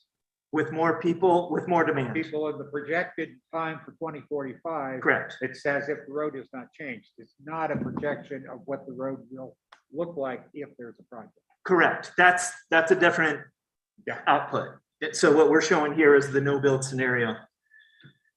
Another data set that we have is from a 2014 pedestrian plan. And this is, Josh, yes. do you mind if we could toggle back to that one slide? I had a couple of questions. Yeah, go for it. Thank you. For these numbers, do these congestion models only consider personal vehicle traffic? Or, I mean, I guess just like automobile type traffic? Yeah. Okay. It's not going to be looking at person throughput for multimodal users, but it's going to take, it's a traditional TDM, 4-step travel demand model. So yeah, this is vehicular traffic. Where does the other modes of transportation get factored into congestion? The other modes of transportation, there is, as it relates to transit, I mean, really that would kind of come into play with transit. That is part of, it would be part of the mode split that is the input for the TDM model. So, and I'm sorry, I don't have these numbers at my fingertips, but say 96% of the vehicles travel, of the vehicle miles traveled is occurring in vehicles, and that other 4% is multimodal. That is kind of where it's taken off the top, if you will, but where then we look at of the expected volume that we're anticipating moving on the network. That's where it's addressed at the beginning of the exercise. Does that make sense, or yeah, I think I followed you. Essentially, it's since you're filtering out anything that's any load that's transit, that's not like personal vehicle related, right, that is getting accounted for into this specific look at congestion. But I guess like on that note, like how does this this no build, just to clarify, is that for road widening specifically, or just like nothing done to that system at all? No investment. Correct. Okay. So how does it then account for like, where does investment in, say a bus rapid transit system that could help alleviate vehicle traffic come into play with congestion in a no build? Right. So that would be accounted for, and we'll totally follow up with Pocky if I'm way out on left field here, but that will be accounted for in that. Okay, are we looking? And I will share these numbers, but say it's 96% of the travel occurs in vehicles. If we do X amount of investment in transportation, is that going to take it down to 90% in transit? Is that going to take down the vehicle travel down to 90%? Or is it going to take it down to 80%? So it would just be, what is that input of the TDM? Okay. Is it possible to add, because I know California, the whole state just developed a induced demand calculator, and they have it publicly available in their methodology. I'm wondering, is that type of calculation being factored into these models and available for us to see how certain investments might impact congestion in the future? And if it's not already, can we do that? I'll get back to you on that. So it's not currently factored in. I'm not sure how well it's accounted for. Okay. I mean, it's a component of it, but I'm not going to be able to get into those weeds with you right now. I'm sorry. It's okay. Thanks, Josh. Appreciate it. Yep. All right. Just want to make sure I get a note of that. Also a follow-up question from Karen, I think. Cool. Right, thank you. So corresponding your slide with the grid of performance assessment. Yep. It looks to me like the 2019 roadway congestion corresponds with the current roadway. Correct. And the 2045 roadway congestion corresponds with the future roadway. Correct. If no build is done. Correct. And there's no indication on this grid of how that will be impacted if the project is approved. Correct. And so, yeah, that's an accurate read. And one thing I failed to mention is that grid on the bottom is a sample project for an extent on the network. Say it's Houghton, or it's a chunk of the network. And so, as you're looking at those measures, similar to what you might see in the viewer, that's just kind of stepping through how are these performance measures quantified at that project extent. So your question is a great question, and the reason why we present it this way is to show you essentially where is it bad, where do we expect for it to be bad. Now, please bring us your projects to help address this. And so we can get into modeling, and what we do is then with the long range plan, we have a list of projects from our partners, and then we show the impact. So we can look at that change between the build and no build scenario. But that modeling exercise takes a couple of weeks to process. So we don't do that for every single batch of projects. Josh, Bruce? just to follow up on that. So Yeah. if we were to identify the projects that we wanted to see in RTA and next, could you model those against this to give us a sense of what the impact would be? Yes. And the impact is going to be at the package level. It's going to be modeling at the project level is not going to provide that much of an impact. But we would be looking at stepping through that exercise. I know we're kind of close on time. Are there any other outstanding questions? I'm sorry, you had your hand up as well. I'm just going to say quickly, Yeah. this is when you're talking about modeling, you're talking about like traffic studies, et cetera. If you're sitting on a CAC, they'll come back with the traffic studies. Right.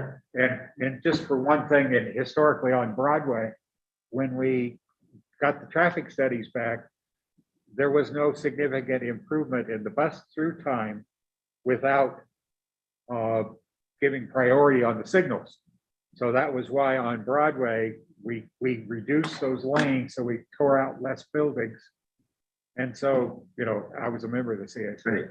And so that's the kind of thing when you're talking about modeling.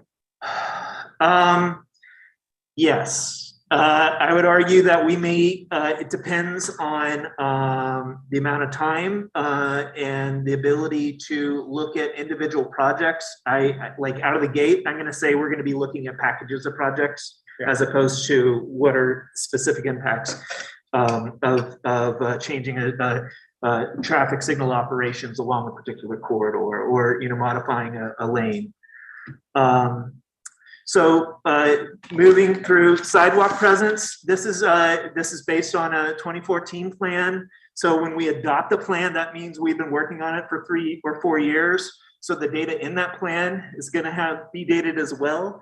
So this is an expression of the 2010 sidewalk presence. And so this is also kind of an indication of modernization.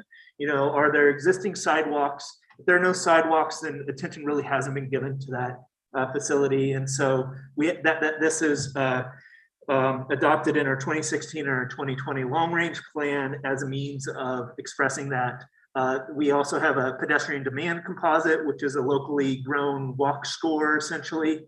That is part of that plan. That can also be a point of reference, but we wanted to take that high level metric that was kind of guiding how well is that performance area doing. And that was what the RMAP TAC Technical Advisory Committee landed on. Environmental impact. We're referencing the great work that our region's done in 2001 and updated in 2015 with the Mavine Marie Behan Conservation Land System. So we just wanted to acknowledge that, hey, are you in that important riparian area? There's actually 3 categories, a priority biology area, and then there's also some work done on wildlife corridors that RTA has stepped through previously. So those 3 components are part of that metric. Basically, if you touch any one of those, it's going to be a flag saying, hey, pay attention. Yes, Carolyn. I was just wondering when you say, I'm glad the conservation land system is there, but what do you mean by the 2015 update? Because the only thing that got updated was the open space priorities, which is a very small subset of the conservation land system. I believe it was acknowledged in the 2015 update of the Pima County Comprehensive Plan, Pima Prospers. That was the 2015 component. Okay, got it. Thank you. You're welcome. And then regional freight. So getting to some of the economic impacts, there was a a 2018 regional freight plan. There's a ton of information there. We pulled one key metric out to help convey the importance of that, performance area, and its planning time index. And so basically, if you plan on a trip taking 20 minutes, how consistently is that trip going to be 20 minutes? So we have a measure of that performance. So that is the assessment grid. There's a significant amount of planning. There's a lot of great ideas on additional metrics as you're looking to define goals and principles and how you're going to track towards those. I wanted to make sure we shared this basis. It's what we use, it's what was at the fingertips of our partners. All of those maps are accessible in that legend if you click on it. One additional thing, if you click on the name of the project, you will get this 10-page performance assessment report that breaks down all of it. And the front page, the cover page, gives you that assessment grid up top. So that's what you saw on the web application. This is a 10-page Word document. On the left-hand side are the actual values. On the right-hand side then are the thresholds of what the heck is IRI of 90 mean? Is that good, fair, or poor? Well, you can look at the front page of each one of these. And then subsequently, we kind of showed you the homework and gave a little bit more description of what IRI means, what metric measures in the National Bridge Inventory. So those reports are all at your fingertips in that platform, in addition to project level details that the partners provided. And one thing to note, and this touches on a question about the No Bill 2045, what we're showing here is the performance measure reports provide a summary and assessment of the existing conditions. It's intended to support the project development process. This content does not represent the potential impact that a project may have on existing conditions. So we kind of lift that up to the professional submitting their project, so whether or not they're actually going to put a project that addresses safety if there are safety concerns. And that gives you a little bit of orientation on that tool that you received and some of the performance measures that we have at our fingertips and why we went with those. And I'm up for any other questions if the committee has them. Could you go back just for a second and show us exactly where you got into those, the cover page? Yeah. So if you click on the hyperlinked project name, that gives you access to the 10-page report for each one of the projects. And then if you click on the cost, that blue cost, that will allow you to see the project level details that the partners have submitted that break down their cost estimates. And they also have the reasoning why this project is going to fix safety or address the performance measures and address the adopted goals. I don't think the principles. So, so this is the platform that our partners use to submit the projects. This is our database that you all now have access to. And in the email that hopefully is not sitting in your spam box, there is a user guide that steps through how to get oriented on use of this tool. It's typically we provide an orientation, but we wanted to make sure you had access to this information. So if you have any questions, myself or Pocky, just reach out and we'll get you on the platform and then help with any questions. Yeah, just a quick question. I don't remember seeing the email. I was on vacation for a little bit, so I still have some emails. But when did the email go out and did it? Pocky sent out an email About after last month's meeting, I sent one with the information, and then we followed up about 2 weeks ago. I want to say maybe even last week I followed up. Yeah. Okay, I'll look for that. And so yeah, and basically it's a two-step process. You click on it, you register. Myself or my colleague will approve your authorization, and then you'll get a confirmation email saying that you can now access the site. That confirmation email has gone into a number of spam folders, so I really apologize with that. It's frustrating, and so we tried to address that and fix that on Friday. So Yeah, so hopefully once you register, if you don't receive a return email within 24 hours, go look in your spam to try to find it. Yeah. Or shoot Hockey a note. Yeah, just shoot Hockey a note because we typically are on it within, definitely by the end of the day. Yeah, and to clarify just really quickly, the first email was a memo, Kevin. Okay. It was an attached memo with all the instructions on it, but then I sent an email that had the similar instructions, just so you know. I was going to say, I was really pleased. I got through all of that yesterday Oh, perfect. in the afternoon. And, I logged on, got through it, and running. So you're just bragging now. Yeah, I am. I'm trying to say he did a good job. They did a good Yes, job. I was working on Sunday. Okay, we have a question from Sean and then Patricia. Josh, question on the actual application. I've been viewing it myself, for the past month or so to get an idea of the feel for it.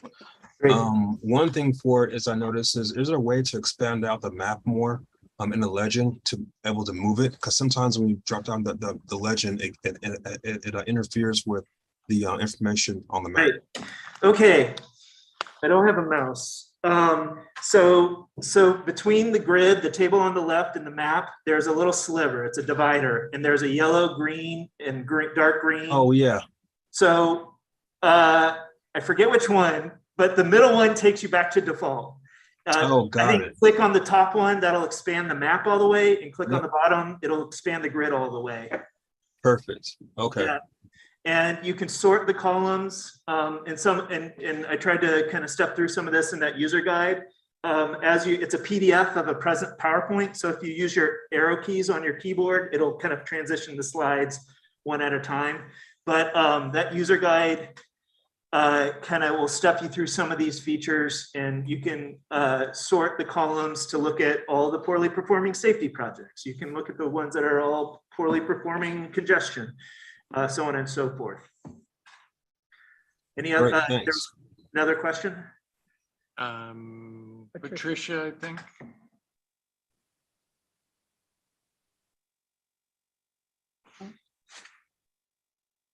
She's muted, but she also took her hand down. So. Okay. Oh, sorry. I thought I clicked the wrong button. I'm sorry. I would like to speak. Thank you. I was just hoping for, I guess, a bit of clarity around like how this assessment or how should it be factored into our decision making, if there's any kind of structure for weighting it or integrating it with a new project evaluation tool that Chairman Govin mentioned at the beginning of this meeting, and just kind of maybe group discussion, or I'm not sure where this should land, but just a better grasp on how we should be integrating and weighting this information, like moving forward. Do you want to take a stab? Well, go ahead, Josh. Okay. Tell us how you foresee us using this tool here. Great. Well, that's a great question. And I was going to circle back to Tom's initial statement of wanting to have a subcommittee, which I think is a great idea. The goal of this was to kind of show you the foundation that we have, the best of class data that we have available for these kind of key areas, and look at ways where, to me, I would see how does the committee want to augment this, improve upon it. And so we can work through that. I mean, we can look to potentially accommodate new performance. Again, the key is going to be what's that apples to apples data set that we have access to across the region. So, and there's plenty of them out there. These are just we didn't want to have 20 variables that people were considering. And so we pulled this over out of the gate to kind of cover those top 11 areas. But to me, I see this as a bit of a foundation that you can jump off of to bring on more information. Yeah, I don't think we're going to suffer from a lack of information. I'm afraid it'll be just the opposite. But that's what I hope our subcommittee can slog through for us. And I see another question from Karen. Right.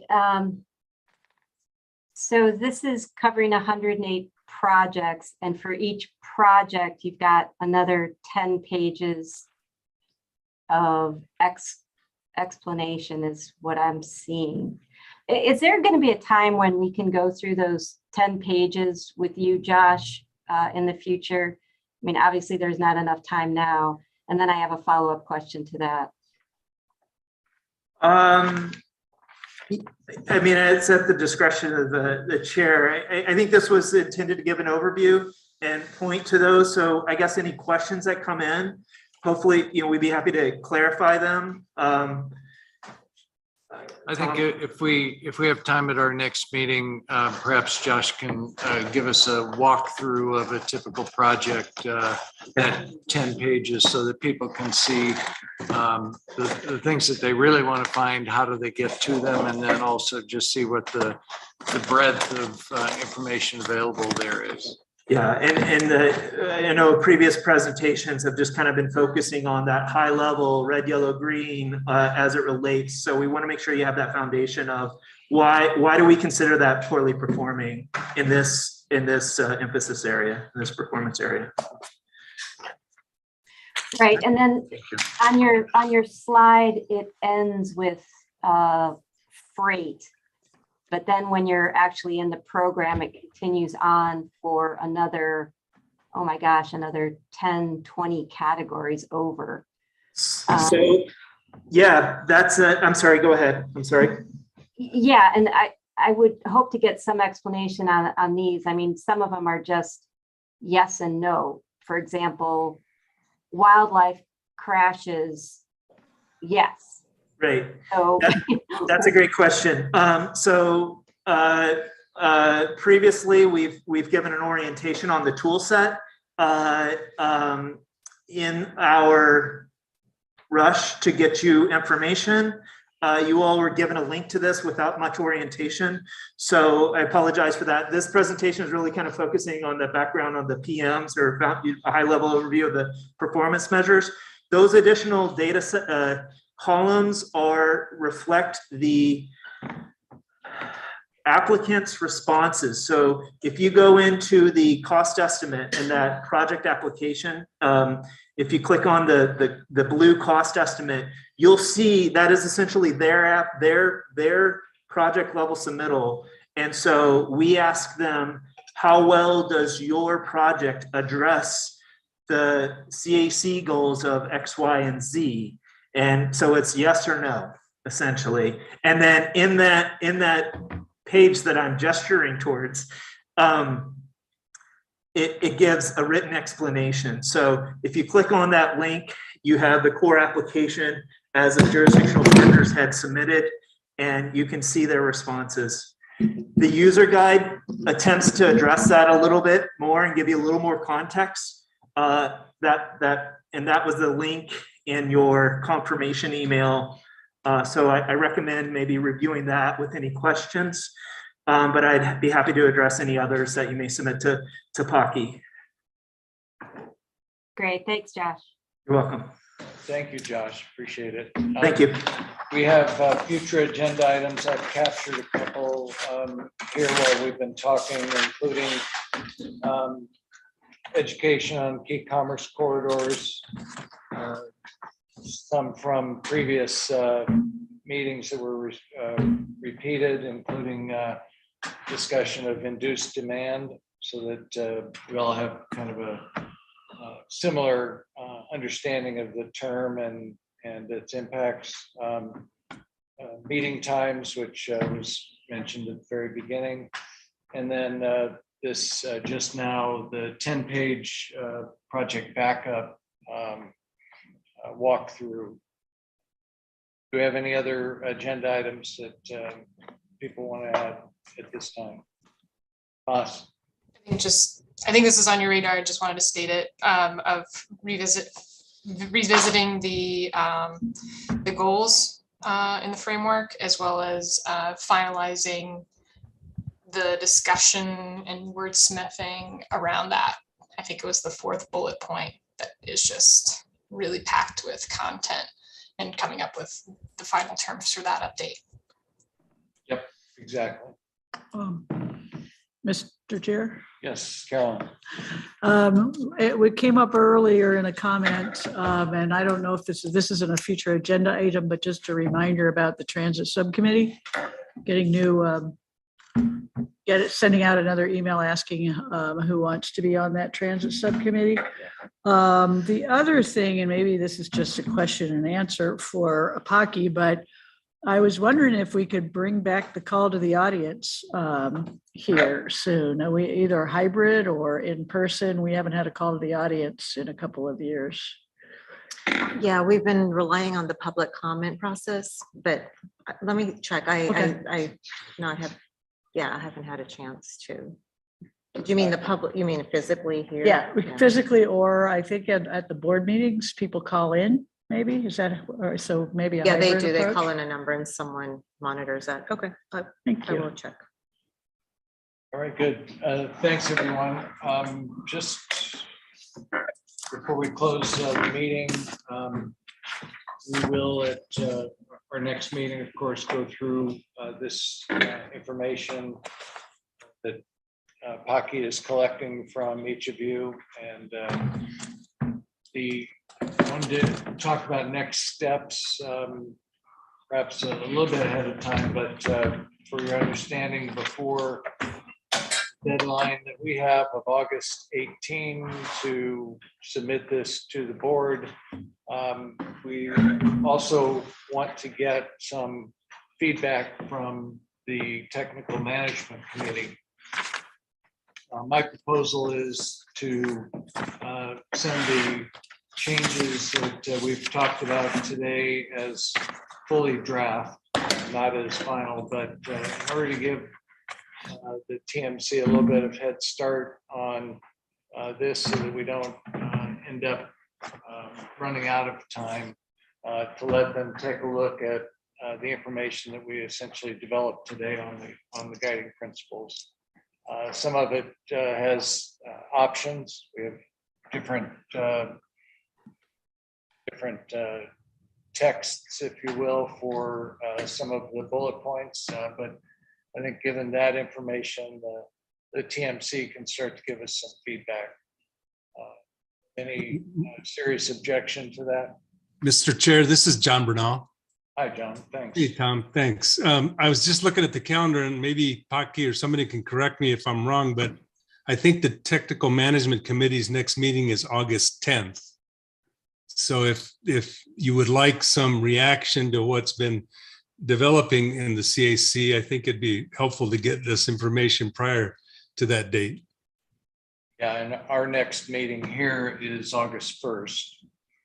So I'd anticipate that you'll have a final version after that, but I thought getting a head start on the content here in the next week or two would be helpful as well. That would be great. Thank you. Thanks, John. Carolyn? Yes, could you remind me what we're doing with the goals? Since we didn't get to those, are we going to be finishing off them at the next meeting, finalizing, and where we supposed to, if we have any suggested changes, send them to Paki beforehand? Yeah. Okay. Yeah, we'll go through as we did today with the principles.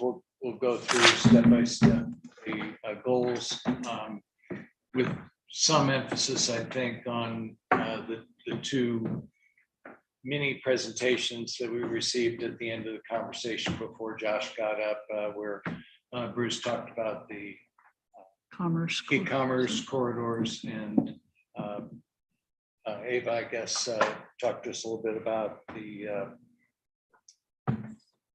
final one.